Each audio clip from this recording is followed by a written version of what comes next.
네, 안녕하세요. 2017학년도 수능사회 보험에 대한 지문을 같이 보도록 하겠습니다. 이때 당시에 이 지문이 수능 지문의 킬러 문제들을 포함하고 있었죠. 자, 그 다음에 또 이 지문을 딱 봤을 때 학생들이 굉장히 당황을 했는데 이유가 뭐냐면 무지하게 길어요. 그래서 선생님이 이거를 다 하나하나 꼼꼼히 설명하면 굉장히 많은 시간이 걸립니다. 사실 근데 아직 결정을 못했어요. 다 꼼꼼하게 볼 것이냐 아니면 필요한 부분만 볼 것이냐. 선생님이 강의하다가 내키는 대로 한번 가보도록 하겠습니다. 자, 본문을 바로 보시면은요, 넘어갑시다. 자, 첫째 단락입니다.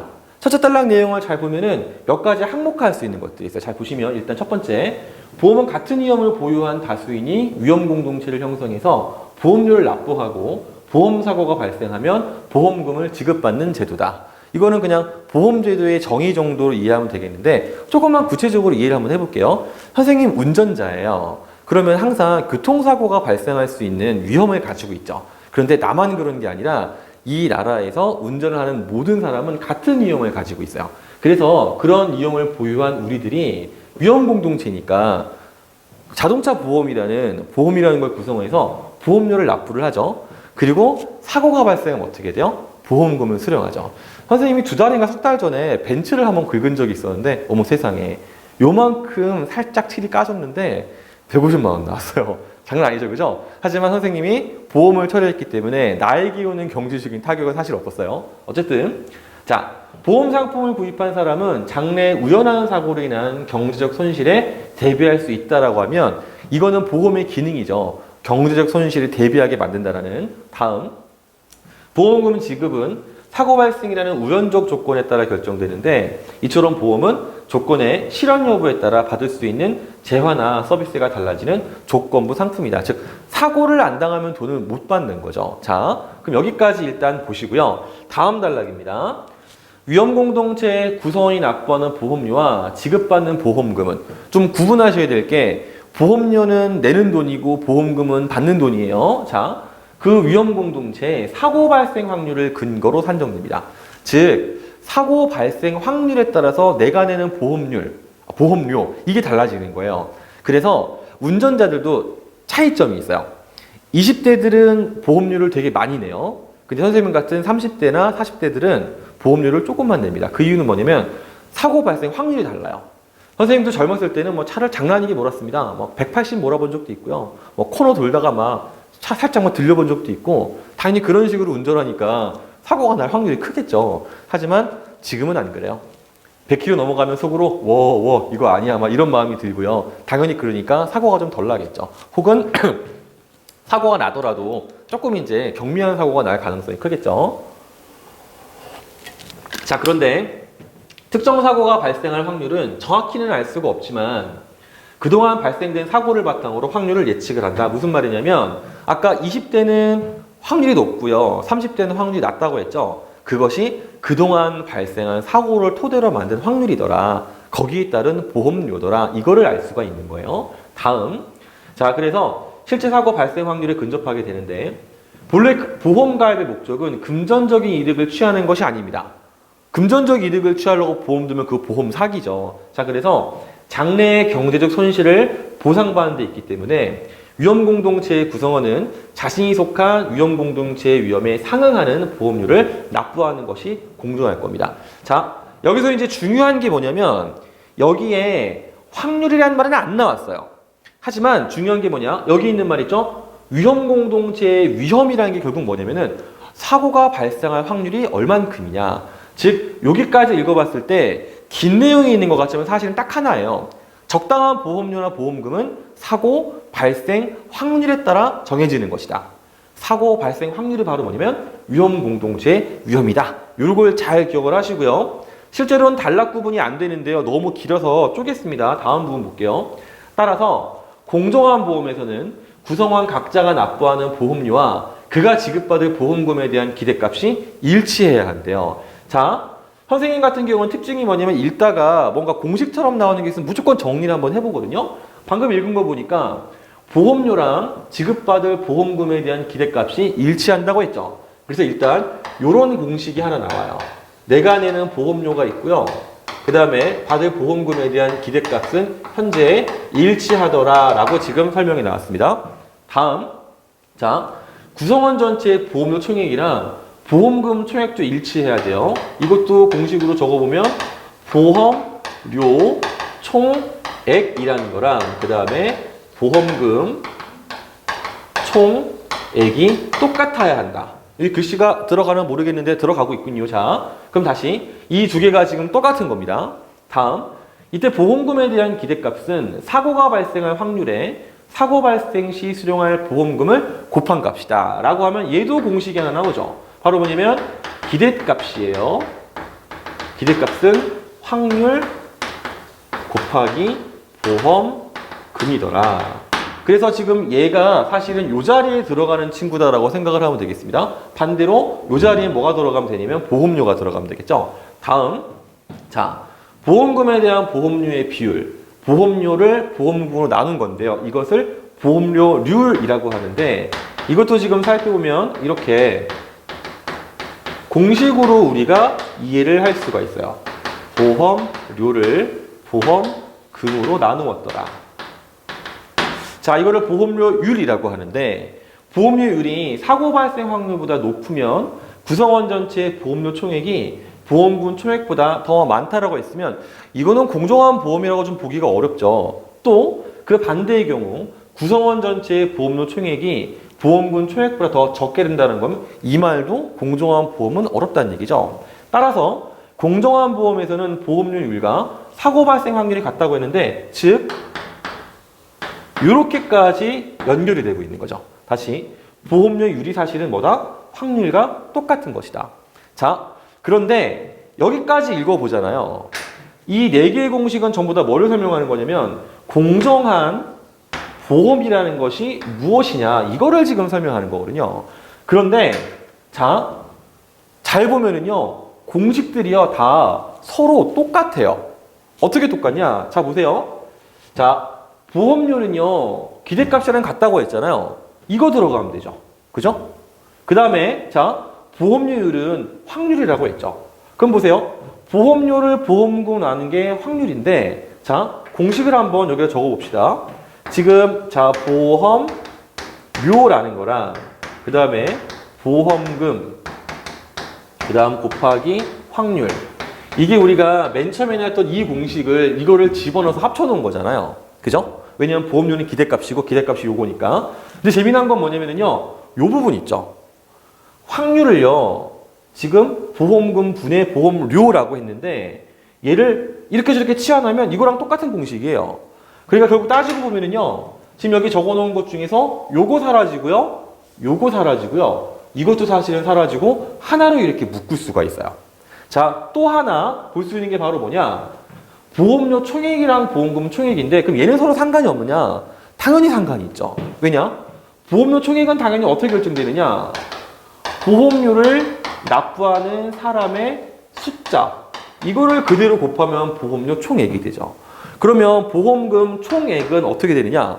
각자 지급받을 보험금이 있잖아요. 근데 보험금을 지급받는 사람의 수는 어떻게 결정되냐면요 전체 구성원에다가 사고 발생 확률을 곱해버리면 돼요. 이거는 지문 속에 언급된 내용은 아니지만 우리가 상식적으로 충분히 적용해서 만들 수 있는 말이죠. 그러니까 결국엔 이 자리에도 구성원 수가 들어가고 이 자리에도 구성원 수가 들어갈 수 있는데 어차피 사라질 거를 굳이 우리가 따로 적을 필요 없죠. 당연히 그러니까 얘도 사라지는 공식이죠. 자, 그 다음에 한 가지만 그냥 추가하면 이게 그냥 이거잖아요. 이거는 뭐 굳이 따로 적진 않도록 하고요. 자, 그러면 요거를 이제 선생님이 오른쪽에 좀 옮겨 놓을게요. 다시. 자, 보험료라는 것은 뭐다? 보험금 곱하기 확률이다. 자, 여기까지 정리를 해보고요. 이 지문에서 가장 어려웠던 문제, 요거를 바로 한번 풀어보도록 하겠습니다. 자, 사고 발생 확률이 각각 0.1과 0.2로 고정되어 있는 위험 공동체 A랑 B가 있어요. 이때 우리가 앞에 도출했던 공식을 그대로 한번 대입해 봅시다. A예요. A에서 이 사람들이 내는 보험료를 보험료 A라고 해봅시다. 그러면 이때 보험금 곱하기 확률이니까 보험금은 당연히 보험금 B일 거고요. 확률은 지금 몇이냐면 0.1 이렇게 돼 있죠. 그 다음에 B 똑같습니다. 자, 보험금 B고요. 보험료 B, 보험금 B고요. 얘는 사고 발생 확률이 0.2예요. 이 뒤에는 내가 굳이 따로 안 읽을게요. 자, 여기서 이제 우리가 굉장히 재미난 걸 발견할 수 있는데 만약에 A와 B의 보험료가 똑같잖아요. 그러면 보험금이 어떻게 되느냐? 자, 이거를 둘 다 10으로 놔둬보자 이거예요. 그러면 이때 아이고 이게 B네요. 자, 미안합니다. 다시 이거를 둘 다 10으로 한번 놔둬보자 이거예요. 그러면 얘는 몇이 나와야 되냐면요. 100이 나와야 되고 얘는 50이 나와야 되죠. 즉 A와 B는 똑같은 보험료를 냈을 때요. A가 B보다 2배의 보험료를 받더라. 그럼 또 다르게 한번 계산해 볼 수 있는 게 있죠. 자, 보험금을 둘 다 똑같이 100을 한번 받는다고 가정을 해보는 거예요. 그러면 이 친구의 보험료는 10이 되고요. 이 친구의 보험료는 20이 되죠. 즉 같은 보험금을 받을 때는 B가 보험료를 2배를 내더라. 이 차이는 뭐 때문에 생기는 거냐면 확률 때문에 생기는 거예요. 자, 그러면 요거를 우리가 이해한 상태에서 이제 1번부터 보도록 하겠습니다. 자, A에서 보험료를 2배로 높입니다. 그러면 보험료가 2배가 됐다는 얘기는 보험금이 2배가 된 거죠. 그죠? 한편 보험료는 곧 기대값이에요. 근데 여기 뭐라고 했어요? 자, 보험금이 2배가 된 것까지는 맞죠. 하지만 보험금에 대한 기대값은 변하지 않는다가 잘못됐죠. 보험료가 곧 기대값이기 때문에 보험금에 대한 기대값도 2배가 되었다. 이렇게 이해해야 맞는 거죠. 다음 보겠습니다. 자, B에서 보험금을 2배로 높인다. 그 말은 결국 뭐냐면 보험료도 2배가 된다는 얘기죠. 따라서 보험료가 변하지 않는다? 잘못된 얘기죠. 하지만 보험금에 대한 기대값이 2배가 된다는 적당한 설명이 되겠죠. 그죠? 자, 3번. A에 적용되는 보험료율과 B에 적용되는 보험료율은 같을 수가 없는 게요. 보험료율이 곧 확률이에요. 자, A의 보험료율은 따라서 0.1, B의 보험료율은 따라서 0.2가 되겠죠. 잘못됐죠. 4번. A와 B에서의 보험금이 서로 같다면 아까 선생님 뭐라고 설명했죠? 보험금이 같을 때는요. B가 보험료를 2배 낸다고 했죠. 근데 여기서 뭐라고 했어요? A가 보험료를 2배 낸다. 잘못된 설명인 거죠. 그럼 5번은 뭐냐? A와 B의 보험료가 같습니다. 그러면은요, 보험금은요, B가, 다시 설명을, 다시 꼬였어요. 다시 할게요, 다시. A와 B의 보험료가 같습니다. 그러면 보험금은 A가 더 많이 받고 B가 조금 받는 거예요. 절반 차이가 나죠? 자, 그리고 또 뭐라고 했냐면, 뒤에 보면 A와 B에서의 보험금에 대한 기대값이라고 했는데, 기대값은 보험료예요. 여기서 A와 B의 보험료가 같으니까 기대값도 같은 거예요. 그러니까 정답은 5번이에요. 굉장히 단순하게 답이 나오죠? 지금 선생님이 이거 답을 단순하게 낸 거는 굉장히 단순해요. 똑같은 말을 반복하고 있는데 정말 그냥 단순한 거예요. 읽다 보니까 공식이 4개가 나왔어요. 근데 4개를 잘 살펴보니까 똑같은 말이에요. 그거를 그대로 갖고 와서 일단 보기를 분석해 봤어요. 그랬더니 1, 2, 3, 4번 자연스럽게 해결되고요. 또 5번도 자연스럽게 해결됐어요. 정답은 5번입니다. 당황스럽죠? 그죠? 자, 충격은 여기까지 받으시고 지문 돌아가겠습니다. 자, 여기서부터는 이제 사실 지문의 내용이 좀 쉬워지는데요. 그 전에 정리할 게 한 가지 있어요. 지금 둘째 단락이 굉장히 길잖아요. 하지만 하고 있는 말은 사실 딱 하나밖에 없어요. 뭐냐? 공정한 보험을 하기 위해서 뭐가 필요하냐? 결국에는 위험 공동체에 상응하는 만큼의 보험료를 내야 되는데 거기서 위험 공동체의 위험이라는 것은 바로 뭐다? 얘는 사고 발생 확률에 근거하는 것이다. 즉 확률이 정확해야 한다. 굉장히 긴 말에 적혀 있는 것 같지만 사실은 이거 하나뿐인 겁니다. 굉장히 이게 사실 지문 독해할 때 힘들기도 하고 재미난 부분이죠. 어떤 지문은 짧은데요. 도저히 줄일 수 없는 지문이 있어요. 근데 어떤 지문은 굉장히 긴데요. 정보量되게 많은 것 같아요. 하지만 곰곰이 이해를 해보고 나니까 별 내용이 없었구나. 이런 경우가 있어요. 다시 어떤 지문은 짧은데 내용이 많다고 했습니다. 어떤 지문은 길어요. 그냥 쭉 훑어봤을 때 정보량도 무지하게 많아요. 하지만 정보들을 다 조합하고 이해하고 나니까 그냥 한두 문장 정도로 주는 경우가 있어요. 이거는요, 딱 보는 순간에는 알 수가 없어요. 어떻게 이거를 알 수가 있냐면 이해를 하려고 노력을 하다 보면 결국에는 알게 되는 거예요. 알겠죠? 자, 그럼 그 다음에 이 단락부터 보도록 하겠습니다. 자, 물론 현실에서 보험사는 영업활동에 소요되는 비용 등을 보험료에 반영하기 때문에 공정한 보험이 적용되기 어렵습니다. 왜 그런 거냐? 보험사가 이익이 있어야 될 거 아니에요. 그러니까 당연히 공정한 보험에서의 보험료보다 보험료가 비싸질 수밖에 없다. 이런 설명을 하고 있는 거죠. 하지만 기본적으로 위와 같은 원리를 바탕으로 즉 확률을 정확하게 산정해서 그래서 보험료랑 보험금을 산정을 합니다. 그런데 보험 가입자들이 자신이 가진 위험의 정도에 대해서 진실한 정보를 알려주지 않는다는 게 무슨 말이냐?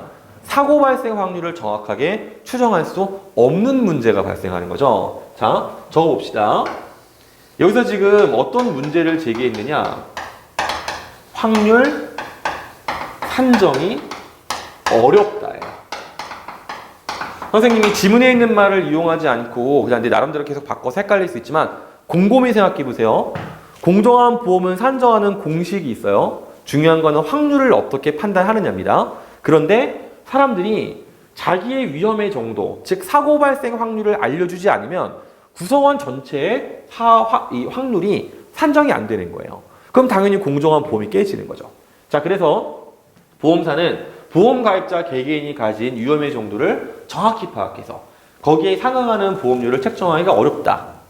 이러한 이유로 사고 발생 확률이 비슷하다고 예상되는 사람들로 구성된 어떤 위험 공동체에 사고 발생 확률이 더 높은 사람들이 동일한 보험료를 납부하고 진입하게 되면 그 위험 공동체의 사고 발생의 빈도가 높아져서 보험사가 지급하는 보험금 총액이 증가한대요. 이게 대체 무슨 말이냐? 자, 어떤 공동체가 있었는데 사고 발생 확률이 각각 0.2, 0.2, 0.2, 0.2, 0.2 이렇게 5명인 사람이 있는 거예요. 그럼 당연히 보험사는 어떻게 생각하냐면 이들의 평균적인 사고 발생 확률이 0.2인 거잖아요. 여기에 맞게 보험료랑 보험금 책정을 하겠죠. 그런데 난데없이요. 사고 발생 확률이 100%인 사람이 들어온 겁니다. 그럼 갑자기 어떤 일이 생겨요? 이들 사이에 사고 발생 확률이 확 올라가 버리죠. 그러면은 사고 발생 빈도가 당연히 늘어나 버리니까 보험사에서 지출하는 보험금 액수가 커지게 되는 거죠. 근데 보험사는 손해를 보면 안 되니까 그럼 당연히 어떻게 돼요? 보험료를 인상할 수밖에 없으면 이 사람들이 억울해지는 거죠. 자, 그래서 뭐라고 했냐면 보험사는 이를 보존하기 위해서 구성원이 납부할 보험료를 인상할 수밖에 없다. 방금 한 설명이 선생님이 지금 반복된 거죠. 그럼 다음 여기도 지금 단락이 원래 안 바뀐 겁니다. 길어서 끄는 거예요. 결국 자신의 위험 정도에 상응하는 보험료보다 더 높은 보험료를 납부하는 사람이 생기게 되는 것인데 다시 말하지만 위험 정도는 결국 확률이라고 했습니다. 자기 확률에 맞지 않는 보험료를 내게 된다는 거예요. 이러한 문제는 정부의 비대칭성에서 비롯되는데 자, 확률 산정이 어려운 이유가 나왔어요. 바로 뭐냐면 정보 비대칭성입니다. 자, 그래서 보험 가입자의 위험 정도에 대한 정보는 보험 가입자가 보험사보다 더 많이 갖고 있기 때문이래요. 이를 해결하기 위해 보험사는 보험 가입자의 감춰진 특성을 파악할 수 있는 수단이 필요하다. 자, 여기도 되게 많은 내용이 나온 것 같지만 되게 단순합니다. 공정한 보험은 확률이 중요한데 가입자들의 자기의 위험의 정도, 즉 자기 확률을 숨긴 상태에서는 전체적인 보험의 확률을 정확히 알 수가 없게 되는 거죠. 그럼 공정한 보험이 깨진다는 얘기예요. 그래서 드디어 등장하는 게 뭐냐면 고지 의무라는 게 등장합니다. 즉 여기서 나와 있는 이 문제를 해결을 어떻게 하느냐? 그냥 단순해요. 고지 의무예요. 정확하게 위험의 정도를 알려주어라. 자, 그래서 보험계약은 보험가입자의 청약과 보험사의 승낙으로 성립이 되는데 쓸 자리가 없어서 이건 다시 지워놓겠습니다. 이 과정을 지금 적어보면 보험 가입자가 이렇게 있고요. 그 다음에 보험사가 이렇게 있는데 이 둘 사이에서 이 사람이 청약을 하게 되고요. 지금 우리 같은 사람이 청약을 거는 거예요. 그러면 보험사는 이거에 대한 승낙을 짓는다라고 지금 설명을 한 겁니다. 글씨 잘 썼으면 좋겠는데요. 자, 보험 가입자는 반드시 계약을 체결하기 전에 중요한 사항을 알려야 되고 이를 사실과 다르게 진술해서는 안 된다. 이게 바로 뭐다? 청약 시에 바로 뭘 하느냐? 고지 의무를 지켜야 한다는 설명을 지금 하고 있는 거죠. 관계를 생각을 해보면 자, 여기서 중요한 사항은 보험사가 보험 가입자의 청약에 대한 승낙을 결정하거나 즉 승낙이란 말이 뭐냐면요. 얘는 거부가 가능하다라는 말이 일단 들어가 있어요. 또 하나는 뭐냐면 차등적인 보험료를 책정하는 근거가 된다. 자, 차등보험료라고 했는데 자, 이건 왜 그러는 거냐? 보험료라는 것은요. 위험의 정도에 상응하게 해야 돼요. 아까 같은 경우에 사고 발생 확률이 0.2인 사람들 5명이랑 100%인 사람이 있으면 당연히 어떻게 해야 돼요? 100%인 사람이 보험료를 많이 내야지 나머지 가입자가 손해를 안 보게 되죠. 이런 설명을 지금 하고 있는 거예요. 따라서 고지 의무는 결과적으로 다수의 사람들이 자신의 위험 정도에 상응하는 보험료보다 더 높은 보험료를 납부해야 하거나 이를 이유로 아예 보험에 가입할 동기를 상실하게 되는 것을 방지한다. 자, 이 문장은요. 사실 뭘 말하는 거냐? 공정한 보험이 실현된다를 다르게 설명한 것뿐입니다. 공정한 보험이 실현되면 손해볼 이유가 없죠? 손해를 볼 이유가 없으면 그 보험에 가입을 꺼릴 이유가 없어요.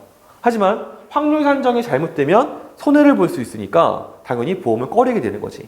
다시 그래서 고지 의무는 결국은 뭐를 위한 것이냐? 확률을 정확하게 산정해서 보험을 어떻게 해요? 공정하게 만들려고 한 법적인 제도인 것이다. 이렇게만 이해하시면 되는 겁니다. 일단 이건 지우고요. 자, 이제 학생들이 슬슬 힘들어져요. 왜 힘드냐면 선생님은 지금 강의를 찍은 지가 한 22분 정도 지났네요. 근데 실제로 이제 지문을 보는 친구들이요. 이게 수능장에서 이쯤 되면 사실 보통 한 지문 끝나야 되거든요. 근데 한 지문 분량만큼 또 남아있어요. 굉장히 괴롭습니다. 사실 이지문 선생님도 현장 강의 수업을 하잖아요. 너무너무 힘들어요. 하지만 뭐 어쩌겠어요. 수능이 이렇게 나오는데 다시 정신을 바짝 차리고 뒤를 다시 한번 자세하게 분석을 해보겠습니다. 자, 보험계약 체결 전에 보험가입자가 고의나 중대한 과실로 중요한 사항을 보험사에게 알리지 않거나 사실과 다르게 알리면 고지 의무를 위반하게 되는데 이거는 언제 생기는 거냐면 청약할 때 발생하는 거예요. 자, 그래서 이거는 이제 정리해보면 고지 의무 위반 시에 법적인 조치가 나오게 된다라고 이해하겠습니다. 이런 경우 우리 상법은 보험사에 계약 해지권을 부여합니다. 보험사는 계약을 해지할 수 있어요. 선생님 글씨가 알아보기 어렵겠지만 봐주세요. 다음, 자, 보험사는 보험사고가 발생하기 이전이나 이후에 상관없이 고지 의무 위반을 이유로 계약을 해지할 수 있어요. 즉 아무 때나 해요. 간단하게 적어보면 한편 보험사의 일방적인 의사표시를 가능합니다. 그냥 일방적으로 하면 돼요. 즉 나중에 알고 보니까 너 이 새끼 제대로 안 해주는데? 그럼 끝이야. 그냥 잘라버리면 되는 거예요. 다음, 자, 해지를 하면 보험사는 보험금을 지급할 책임이 없게 되며 이건 당연한 얘기죠. 보험이 끝났으니까요. 또 이미 보험금을 지급했다면 그에 대한 반환을 청구할 수 있습니다. 이건 무슨 말이냐? 자, 보험금 반환 청구권이 있더라.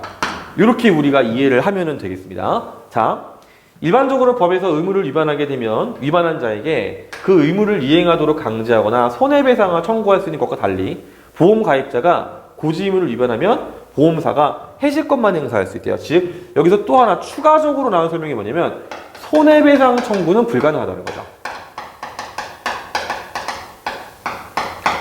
이쯤 하면 친구들 사실 이거 되게 읽기 괴로워요. 왜냐면 이미 집중력이 깨진 상태인데 정보가 많아요. 하지만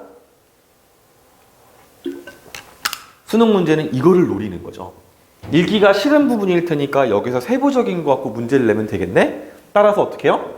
내가 빨간색으로 적은 이유가 있죠. 지문을 보다간 항상요, 단, 예외적으로 이것과 마찬가지로 있잖아요.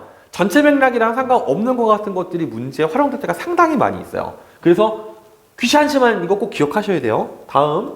자, 그런데 보험사의 계약 해지권이 제한되는 경우가 있습니다. 자, 보세요. 고지 의무를 위반했지만 계약 해지가 안 될 때 지금 두 개를 나누어 설명한 겁니다. 계속 보면, 자, 계약 당시에 보험사가 고지 의무 위반에 대해서 알고 있어서 사실은요. 혹은 중대한 과실에 대해서 알지 못한 경우가 있어요. 자, 써보겠습니다.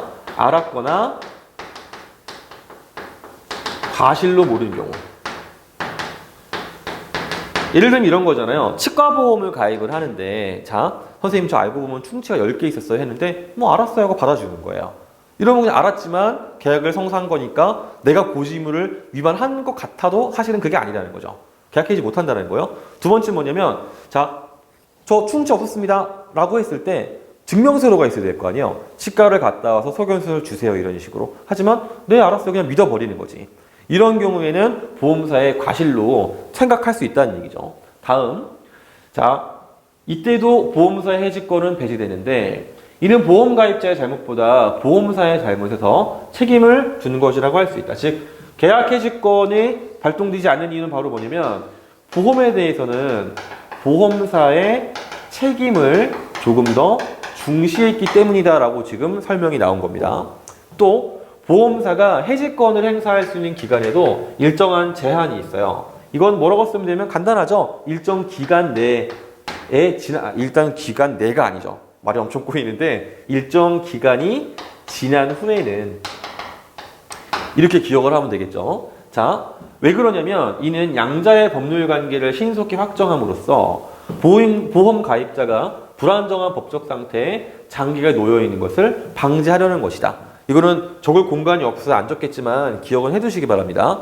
또 고지해야 할 중요한 사항 중에 고지의무 위반에 해당되는 사항이 보험사고와 인과관계가 없을 때는 보험사는 보험금을 지급할 책임이 있습니다.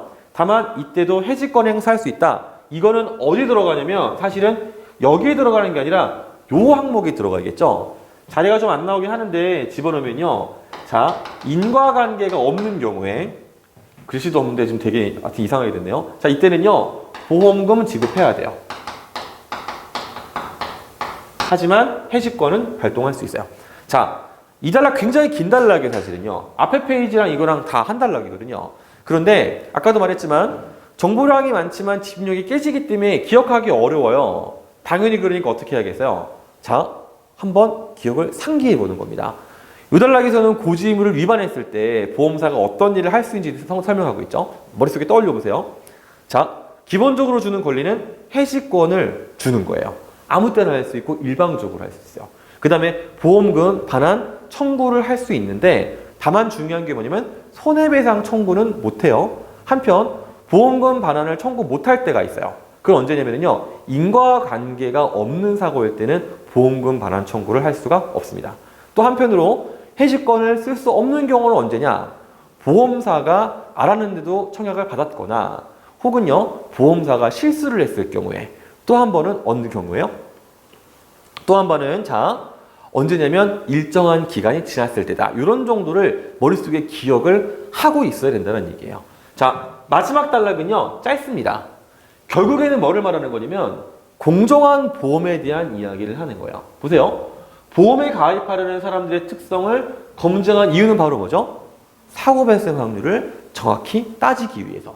그래서 다른 가입자에게 보험료가 부당하게 전가되는 것을 막는다. 즉 공정한 보험을 만든다. 이렇게 생각을 하고 우리가 문제에 들어가 보도록 하겠습니다. 자, 1번입니다. 정답 3번 먼저 보시면 공정한 보험의 경제학적 원리. 아까 둘째 단락에 공식 나왔잖아요. 이거를 토대로 해서 보험의 목적, 즉 경제적 손실에 대비할 수 있도록 보험금을 지급을 하는데 자, 그렇게 하기 위한 법조문가 뭐냐면 공정한 의무를 만들려면 확률이 필요하잖아요. 고지 의무를 가지고 그거를 만들어내더라. 그러니까 정답은 3번이 되겠습니다. 나머지는 굳이 설명할 필요가 없을 것 같아서 넘어가도록 하겠습니다. 자, 2번. 자, 2번 정답은 4번이네요. 자, 아까 뭐라고 했냐면 보험에 가입하고자 하는 사람이 알린 중요한 사항. 청약할 때 중요한 사항, 즉 고지 의무를 다 지키는 거죠. 이때 보험사는요. 다른 보험 가입자들의 권리를 지키기 위해서 보험 가입을 거절할 수 있다고 했어요. 그러니까 정답은 4번이에요. 근데 이해가 안 되는 게 3번, 5번이 꽤 많이 있어요. 3번 보세요. 보험 발생 여부랑 관계없이 같은 보험료를 납부했을 때 동일한 보험금 받잖아요? 그러면 보험사 파산합니다. 망합니다. 그냥 보험사는 그냥 빚지는 거예요. 상식적으로 말이 안 되죠. 지문 속에서도 뭐라고 했냐면 첫째 단락에서 보험금의 지급 조건은 사고가 발생해야 되는 거죠. 적절하지 않습니다. 5번. 우리 상법은 보험 가입자보다 보험사의 잘못을 더 중시한 것은 맞아요. 그런데 이거는요, 어디의 원인이냐? 계약 해지권을 주지 않는 것의 이유를 설명한 거죠. 자, 그래서 보험사의 계약 해지권을 부여한다. 인과관계가 잘못됐어요. 이것이 원인일 때의 결과가 이건데, 그죠? 보험사에게 계약 해지권을 부여하는 이유는 바로 뭐냐면 공정한 보험을 실현하기 위해서 그런 거예요. 그래서 5번도 잘못된 설명이 되겠습니다. 자, 3번은 아까 풀었어요. 4번 가겠습니다. 자, 고지의무에 대한 설명인데 정답 1번이네요. 고지의무를 위반한 보험 가입자가 보험사에 손해배상을 할 이유가 없어요. 왜? 아까 정리했잖아요. 손해배상 청구 안 돼요. 자, 이거를 대체 왜 틀리는 거냐? 우리가 지문이 워낙에 길기 때문에요. 긴 지문일수록 문제를 풀다가 지문에 가서 정보를 찾으려고 하면 못 찾아요. 귀찮지만 그냥 외우고 와야 돼요. 근데 외우는 게 별거 없어요. 한 단락 혹은 적절한 문장을 읽어보고서 내가 뭘 읽었지? 상기해보는 걸로 충분합니다. 1번 사실 틀릴 이유가 없잖아요. 선생님이 질문을 받아보면 사실 시험장에선 이거를 틀리는 친구들이 꽤 나오지만 나중에 따로 풀어보는 친구는 사실 거의 안 틀립니다. 그럼 이제 이런 질문을 할 수 있죠. 선생님 시험장에서는 그러면 시간을 아끼면서 어떻게 이걸 안 틀려요? 자, 시간을 아끼는 방법은요. 문제에서 헤매지 않고 지문을 정확히 이해하는 거예요. 어차피 지문을 제대로 안 읽고 와도요. 문제를 보려면 다시 지문을 가야 돼요. 시간이 2배로 들어요. 근데 애초에 지문을 정확히 이해하면은요. 사실 들어가는 시간은 똑같아요. 차이가 없어요. 하지만 문제는 정확하고 빨리 풀 수 있어요. 그러니까 우리가 전자, 후자 중에서 후자를 선택하는 게 사실은 더 합리적이겠죠. 자, 3번, 5번 한번 설명해 봅시다. 3번. 보험계약 과정에서 보험사와 가입자의 특성을 파악하는 데 드는 어려움을 줄여준다. 정보를 알 수 있게 해주는 것. 그게 고지의무니까 적절한 설명이죠. 5번. 자신의 위험 정도에 상응하는 보험료보다 높은 보험료를 내야 한다는 이유로 보험 가입을 포기하는 사람들이 생기는 것을 방지한다. 왜요? 고지의무를 적절히 잘 사용하면 확률을 정확히 하니까 거기에 상응하는 보험료를 내면 이런 효과가 있는 거죠.